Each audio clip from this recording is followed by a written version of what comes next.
Shalom, saudara-saudara terkasih dalam nama Yesus. Damai sejahtera bagi kita semuanya. Pada pagi hari ini saya akan menyampaikan suara Injil. Suara Injil pagi hari ini mengenai pimpinan roh. Saudara-saudara terkasih dalam nama Tuhan, saya mengajak saudara untuk berdoa supaya mendapat berkat dari Tuhan Yesus. Mari kita berdoa. Ya Allah Bapa yang ada di surga, Bapa, pada pagi hari ini kami ingin mendengarkan suara Injil yang disampaikan oleh hamba-Mu. Bapa yang ada di surga, buatlah kami menjadi kuat iman dan bisa memahami isi firman yang disampaikan oleh hamba-Mu. Terima kasih Tuhan Yesus, di dalam nama Yesus Kristus. Amin. Baiklah, saudara-saudara terkasih di dalam nama Yesus. Bacaan firman Tuhan pagi hari ini tertulis dalam kitab Amsal pasal 3 ayat yang ke-5 sampai yang ke-6. Beginilah firman Tuhan. Percayalah kepada Tuhan dengan segenap hatimu dan janganlah bersandar kepada pengertianmu sendiri. Akuilah Dia dalam segala lakumu, maka Ia akan meluruskan jalanmu.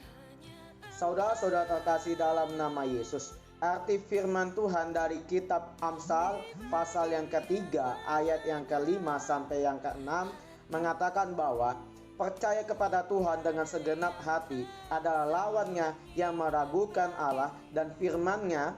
Kepercayaan semacam itu merupakan dasar bagi hubungan kita dengan Allah dan dilandaskan pada anggapan bahwa Ia dapat diandalkan. Selaku anak-anak Allah, kita dapat yakin bahwa Bapa Sorgawi mengasihi kita dan dengan setia akan memelihara kita.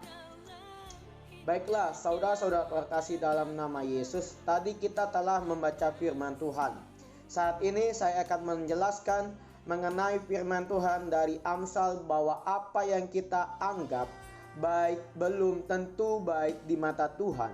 Sebagai contoh, apa yang baik menurut Abraham dan Sarah untuk mendapatkan keturunan melalui Hagar, hambanya yang orang Mesir itu, ternyata tidak sesuai dengan kehendak Tuhan yang menghendaki Abraham dan Sarah menunggu kelahiran anak kandung Sarah, yakni Ishak.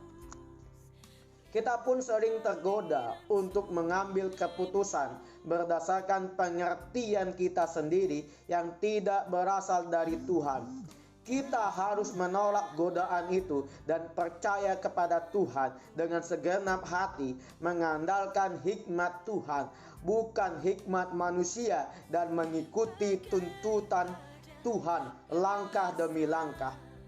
Kita mengikut Kristus telah diberikan Roh Kudus tinggal dalam kita 24 jam sehari 7 hari seminggu, menguatkan dan memimpin kita menjalani hidup sehari-hari agar kita selalu hidup di jalan Tuhan setiap saat.